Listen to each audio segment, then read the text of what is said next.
आज का पहला पाठ नबी ईसाइयाह का ग्रंथ अध्याय 38 पद संख्या 1 से 6, 21, 22, 7 से 8। मैंने तुम्हारी प्रार्थना सुनी और तुम्हारे आंसू देखे।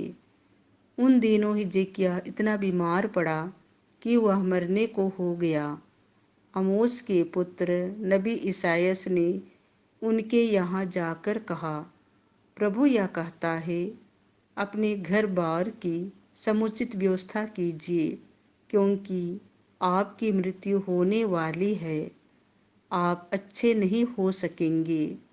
हिजकिय्याह ने दीवार की ओर मुँह कर प्रभु से यह प्रार्थना की, हे प्रभु, कृपया याद कर कि मैं ईमानदारी और सच्चे हृदय से तेरी सेवा करता रहा और जो तुझे प्रिय है वही करता रहा।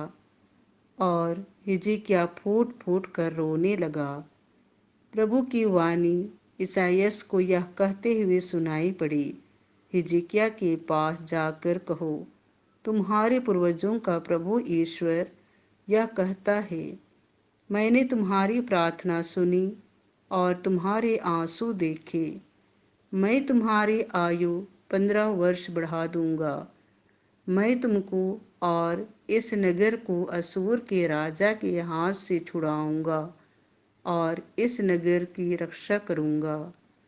ईसाइयाह ने कहा, अंजीर की रोटी लाकर फोड़े पर रख दो और वह अच्छा हो जाएगा।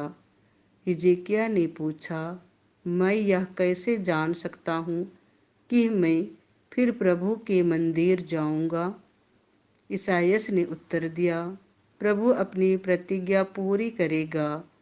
इसका चिन्ह यह होगा, आहाज की सीढ़ी पर ढलते हुए सूर्य की छाया देखो।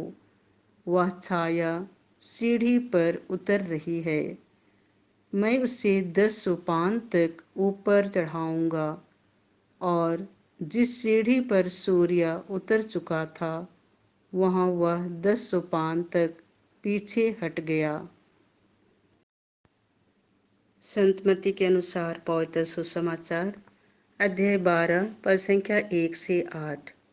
मानव पुत्र विश्राम के दिन का स्वामी है।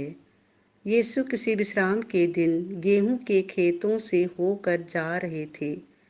उनके शिष्यों को भूख लगी और वे बालें तोड़ तोड़ कर खाने लगे। यह देखकर फरीसियों ने यीशु से कहा, देखिए, जो काम विश्राम के दिन मना है, आपके शिष्य वही कर रहे हैं। यीशु ने उनसे कहा, क्या तुम लोगों ने यह नहीं पढ़ा कि जब दाऊद और उसके साथियों को भूख लगी तो दाऊद ने क्या किया था? उसने ईश मंदिर में जाकर भेंट की रोटियों को खाया। याजकों को छोड़ ना तो उसे उन्हें खाने की आज्ञा थी और न उसके साथियों को।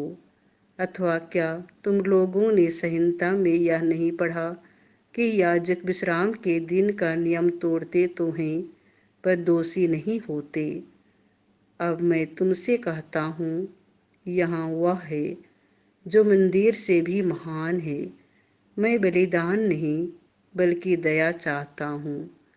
इसका अर्थ यदि तुम लोगों ने समझ लिया होता तो निर्दोषों को दोषी नहीं ठहराया होता, क्योंकि मानव पुत्र विश्राम के दिन का स्वामी है।